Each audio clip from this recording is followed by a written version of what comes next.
मेरा सादर प्रणाम, क्योंकि आप इस देश का चौथा स्तंभ है।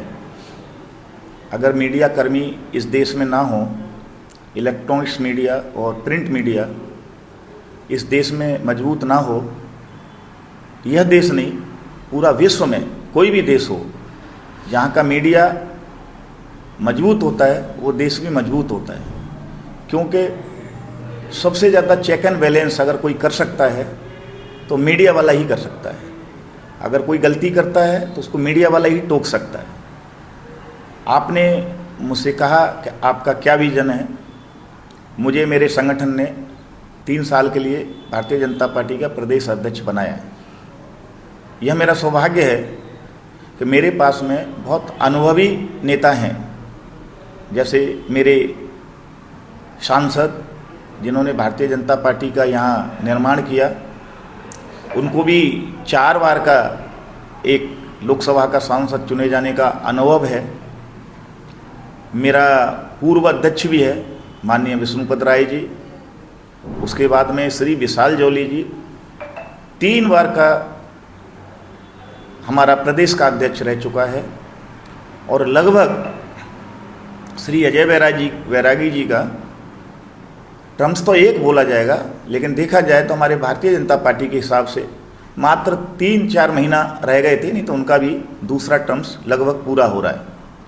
3 नेताओं को मैं समझ के सोच के आगे काम करूँगा।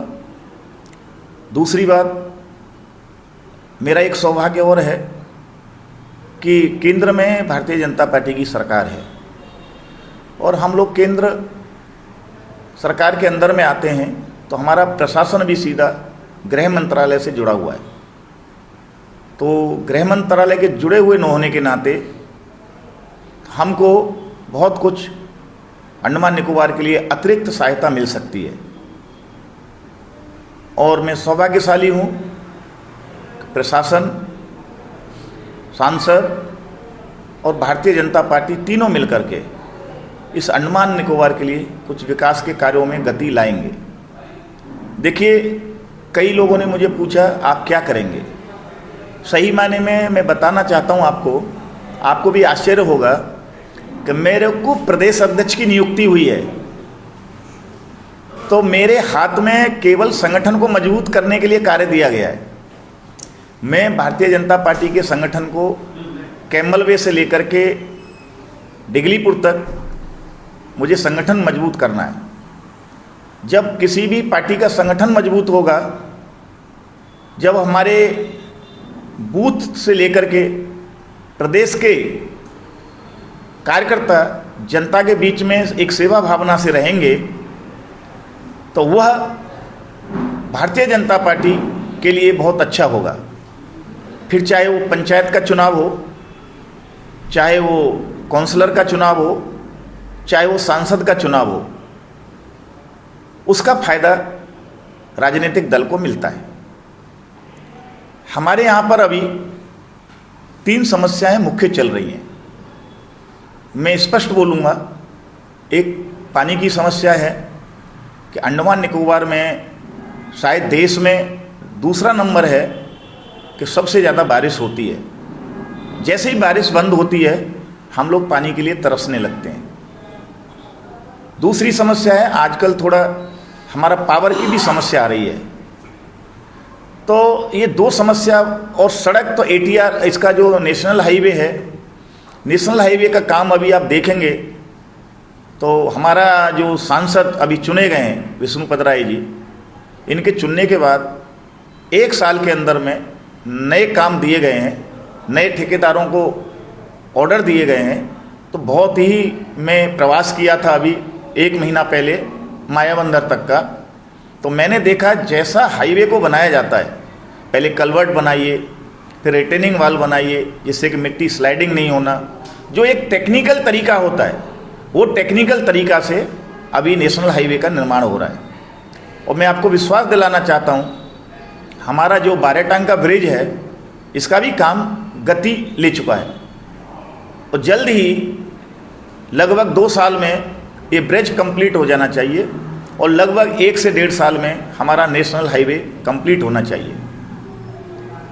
और मैं आपको एक बात बताना चाहूँगा, कुछ हमारे यहाँ टूरिज्म से जुड़े हुए जो क्षेत्र है, सही मायने में अगर आज हमारा रोजगार का साधन है जो हमारी यूथ का, हमारी जो पर्यटन की जो इंडस्ट्री है, जो हमारा टूरिज्म सेक्टर है, चाहे वो शहीद द्वीप हो, चाहे वो स्वराज द्वीप हो, चाहे वो श्री विजयपुरम हो, और आने वाले समय में आप देखेंगे कि डिगलीपुर में भी, रंगत में भी जब ये नेशनल हाईवे बन के तैयार हो जाएगा और कनेक्टिविटी बहुत अच्छी हो जाएगी इन आइलैंडों के लिए, हटवे है लिटिल अंडमान में, तो वहाँ के लिए भी अच्छा एक पर्यटन का विकास होगा।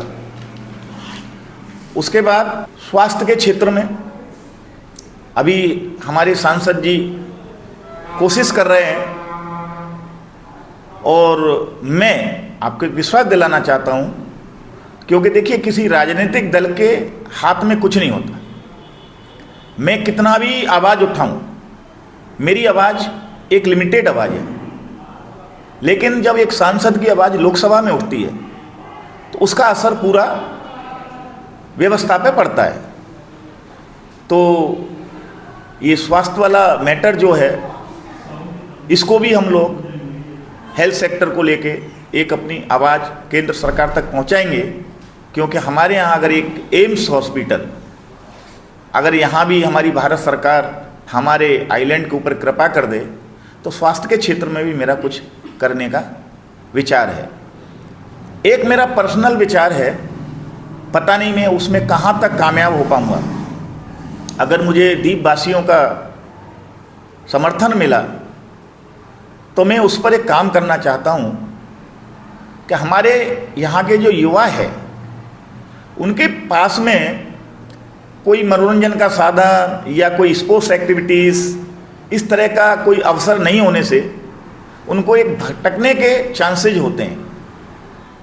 तो अगर हम लोग बीसीसीआई से बात करके या आईपीएल वालों से बात करके यहाँ की कुछ पीपीपी मूड में कि सरकार उनका मदद करे, क्योंकि बीसीसीआई एक स्वतंत्र संस्था है, आईपीएल एक स्वतंत्र संस्था है, तो सरकार उनको यहाँ की ज़मीन दे दे, स्टेडियम वो बना दें, तो एक इंटरनेशनल क्रिकेट स्टेडियम यहाँ बन जाए, जिससे यहाँ पर इंटरनेशनल मैच हों, वनडे मैच हों, टेस्ट मैच हों, तो हमारे यहाँ के युवा लोगों को भी एक स्पोर्ट्स में जाने के लिए एक रुचि जागेगी। तो मैं अभी आपको, क्योंकि ये रिकॉर्ड में रहेगा आपके, आज मैं आपको 20 बात बोल दूंगा कि मैं ये कराऊंगा, मैं वह कराऊंगा, मैं इतने काम कराऊंगा, वो मेरे लिए भी अच्छा नहीं है और मेरी पार्टी के लिए भी अच्छा नहीं है। जो सरकार की स्कीम आती हैं, आज नरेंद्र मोदी जी विश्व के सबसे प्रसिद्ध प्रधानमंत्री के रूप में सामने आए हैं, और आज आप देखिए 2014 से पहले 1998 से लेकर के और 2004 तक एनडीए के रूप में स्वर्गीय श्री अटल बिहारी वाजपेयी जी के नेतृत्व में सरकार बनी थी। मैं बताना चाहता हूं कि हमारे विपक्ष वाले भी बोलते हैं, अगर सड़कों का जाल बिछाना शुरू किया था, ये अटल बिहारी वाजपेयी जी की सोच थी कि अगर आवागमन के साधन अच्छे होंगे उस देश का उतना ही जल्दी विकास होगा। पोखरण भी उसी समय में हुआ था। अब आप बोलेंगे पोखरण से आम जनता को क्या फायदा? जब कोई देश मजबूत नहीं होगा तो उस देश के कोई जल्दी से सम्मान नहीं देगा। पोखरण करने के बाद और परमाणु शक्तिमान देश बनने के बाद हमारे देश की ताकत विश्व में भी आज प्रसिद्ध हुई है। उसका उदाहरण आपने ऑपरेशन सिंदूर में देखा है, कितनी जल्दी पाकिस्तान ने अपने घुटने टेके। और मैं विश्वास दिलाना चाहूँगा अपने सभी राजनीतिक दलों का, चाहे वो भारतीय कांग्रेस पार्टी हो, चाहे सीपीएम हो, बहुजन समाज पार्टी हो, और अन्य अन्य दल हों, आम आदमी पार्टी है, मैं सबके नेताओं से अनुरोध करूंगा, सब मिल कर के इस अंडमान निकोबार के डेवलपमेंट के लिए काम करेंगे तो बहुत जल्दी अंडमान निकोबार आगे जाएगा। और मैं सभी समुदाय के लोग, चाहे वो हिंदू है, चाहे मुसलमान है, चाहे ईसाई है, चाहे बौद्ध है, मैंने उस दिन भी बोला था, चाहे वो तमिल है, चाहे तेलुगु है, चाहे वो कन्नड़ है, यूपी है, बंगाली है, 342 है, जिन्होंने इस अंडमान को बनाने में अपनी बहुत महत्वपूर्ण भूमिका निभाई। इतनी यातनाएं सहते हुए, इस सेलुलर जेल में रहते हुए इस देश को आज़ाद कराया।